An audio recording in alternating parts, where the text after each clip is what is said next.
Hey, it's Amy Scott Grant. They call me the spiritual ass kicker. Welcome back to part 3 in how to accept and let go.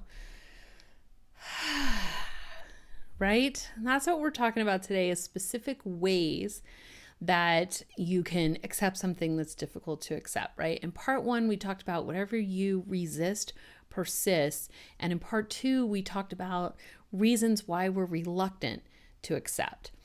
However, we also talked about some of the benefits of accepting, and to elaborate on those, right? Peace. You get peace of mind. Acceptance is not for the other person, it's for you.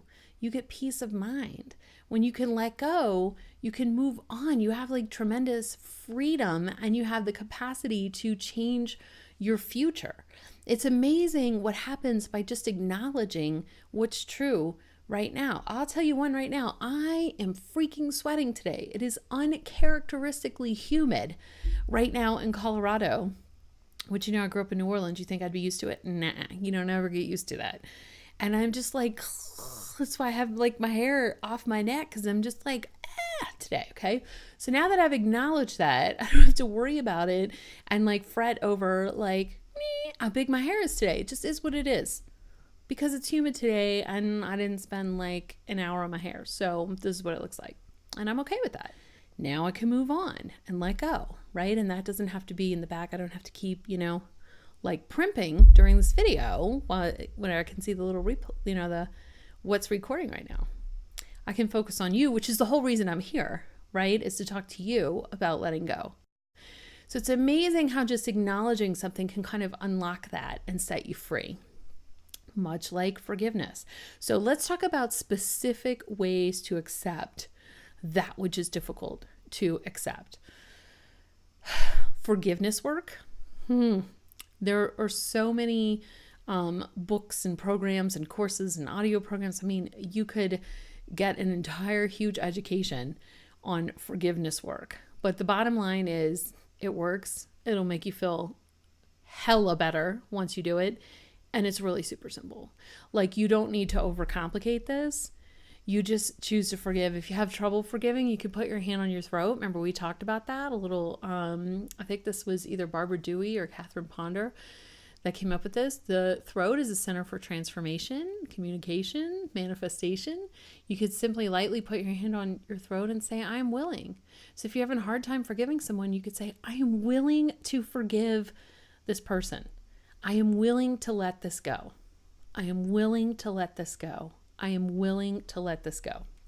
You don't have to know how to be willing. You just have to be willing. Like, you don't have to know how to let go, how to forgive them. You just have to be willing.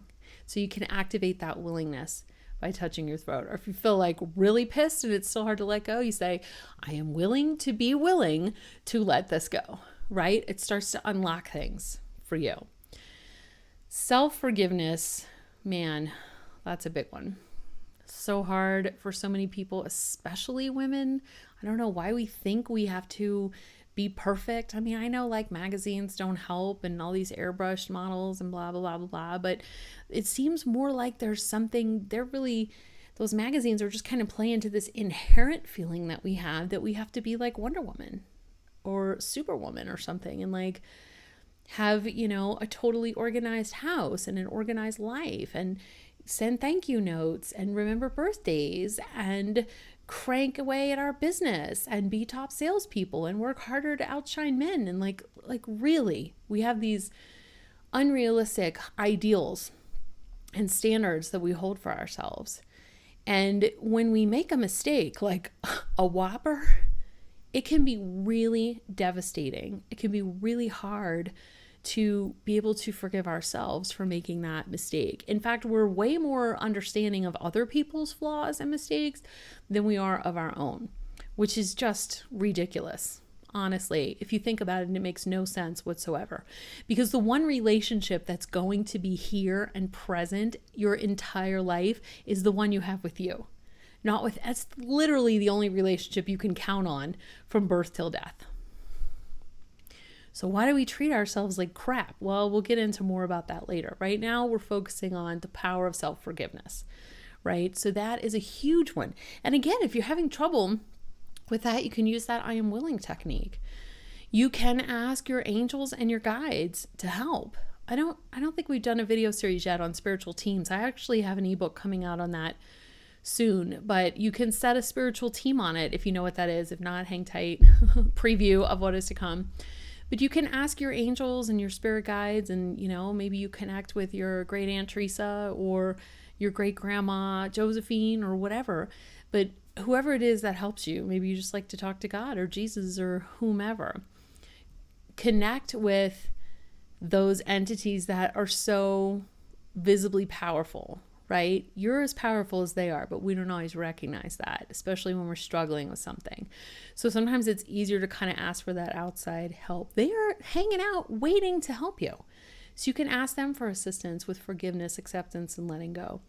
Another thing you can do, I'm a big fan right now of crystal grids. Set a crystal grid. Watch my video on how to set a crystal grid.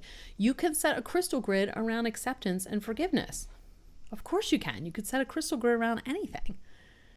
So put those crystals to work for you. That's what they're there for. That's why we connect with crystals, is because they want to be used and we have things we can use them for. So crystal grids are very powerful. You may also need to process through some emotions that you haven't been willing to look at or that you've been feeling kind of stuck with. You might have anger, disappointment, frustration, resentment. Again, releasing these emotions has nothing to do with the person that wronged you. It has everything to do with you. Okay? This is for your health, your well-being, your benefit, your spiritual freedom. So processing through those emotions might look like writing in a journal till there's nothing left to write. It might look like standing under the train tracks and screaming your head off. It might look like, it can look different ways for different people. It might be an Epsom soak. It might be a spa day. It might be a hike in nature. It might be a cleansing in a pond or a lake or a pool or a shower or whatever. It might be ritualistic. Whatever it is that you need to be able, you can even ask yourself, what do I need to be able to let this go? What will it take? When you go to use car, what will it take to put you in this car today? Think about that. Like, what's it going to take for you to forgive and let go today? And then listen to what comes up, right? And honor that. And if there's emotions, then process through those emotions. And we talked about the hand on the throat thing. That is hella powerful. So hopefully, use some of these, use a combination. You might even have your own ways. But whatever you do, just do something. Take action. That's going to move you out of being stuck and feeling like you can't move on, you can't accept and let go. So post a comment and tell me your favorite ways to move through forgiveness and acceptance. And because it's not only do I love hearing from you, but it's actually really beneficial to other people as well. And if you like this video, share it and join me in the next part of the series. So I'll see you next time.